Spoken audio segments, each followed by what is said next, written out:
आप सभी को झारखंडी जोहार करता हूँ, प्रणाम करता हूँ, नमस्कार करता हूँ, आप सबको सलाम करता हूँ, फूल जोहार करता हूँ, क्रांतिकारी जोहार करता हूँ।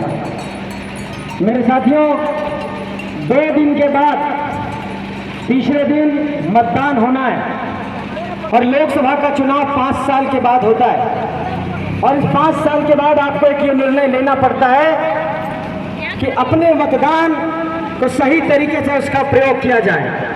और आप लोगों को ये बताना चाहता हूं आज की तारीख में कि पूरे झारखंड के अंदर ऐसे साधारण नौजवानों ने, जैसे हमारे पूरे टीम को आप देखिए, मेरे उदय भाई हैं और हमारे जयराम जी हैं, हम तमाम जितने नौजवान साथी हैं, सारे लोगों ने झारखंड के अंदर ये साबित करके दिखाया है कि सिर्फ पैसे और पूंजी से राजनीति नहीं होती है, हौसले और जज्बे से भी जनसैलाब को एकजुट किया जा सकता है।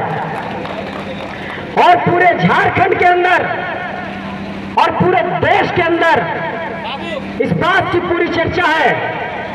अभी आए थे इंडिया टुडे ग्रुप के चैनल वाले, ललन टॉप वाले, इंटरव्यू करने के लिए। वो लोग आश्चर्यचकित हैं, दिल्ली की मीडिया ने 3 साल तक हम लोगों को कवर नहीं किया।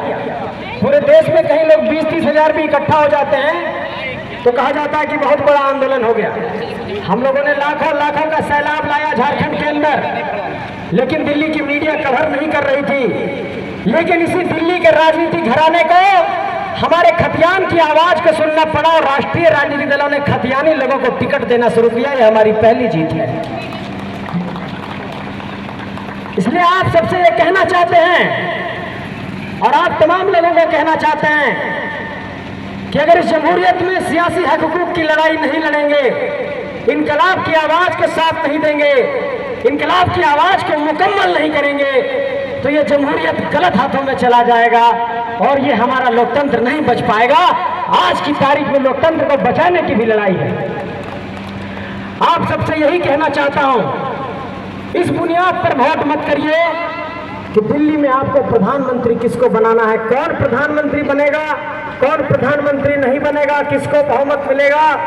इससे ज्यादा जरूरी इस बात की है कि आप अपनी माटी से लीडर पैदा करिए। आप बक्सर का सांसद स्वीकार कर लेते हैं, धनबाद में उत्तर प्रदेश का सांसद स्वीकार करते हैं, पलामू में बिहार का सांसद स्वीकार कर लेते हैं, रांची में राजस्थान का सांसद स्वीकार कर लेते हैं, गोड्डा में भागलपुर के आदमी को सांसद स्वीकार कर लेते हैं, झरिया की विधायक उत्तर प्रदेश से आकर के बन जाती है, बेरमो का विधायक बिहार से बन जाता है, बोकारो का विधायक बिहार से बन जाता है। इस बात को आप तय करिए कि ये झारखंड की धरती, ये हजारीबाग की धरती अपना माटी का नेता निकालने के लिए तैयार है। ऐसे लोगों पर विश्वास मत करिए, मैं कहना चाहता हूं। लीडरशिप अपने मिट्टी से निकलना चाहिए। और आप सबसे ये कहना चाहते हैं कि पूरे देश में इसी बात पर अब बहस हो रही है कि अब अपना नेतृत्वकर्ता अपने बीच से होना चाहिए। झारखंड के अंदर आपका जान करके ताज्जुब होगा, मैं आपका ध्यान केंद्रित कराना चाहता हूं। 14 सीट है लोकसभा के, एनडीए अलायंस और इंडिया अलायंस दोनों से 14-14 प्रत्याशी हैं। 28 प्रत्याशी जो हैं, 28 के 28 प्रत्याशी, आप गूगल कर लीजिए।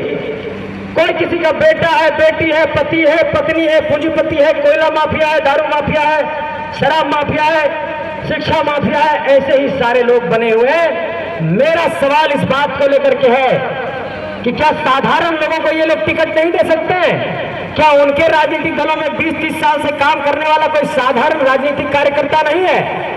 और एक बात, मेरा सवाल तो इस बात को लेकर के है कि अरे भाई, जब व्यक्ति को एक बार विधायक बन गया, उसको नेतृत्व का अवसर मिल गया, 2-3 बार का कोई एमएलए है, तो उस व्यक्ति को फिर सांसदी की चुनाव लड़ाने की क्या जरूरत है? सत्ता को विकेंद्रित करिए, दूसरे लोगों को भी अवसर दीजिए। हम ये नहीं करें कि हमको दीजिए, आपके ही दल में कुछ लोग होंगे, वैसे लोगों को अवसर दीजिए।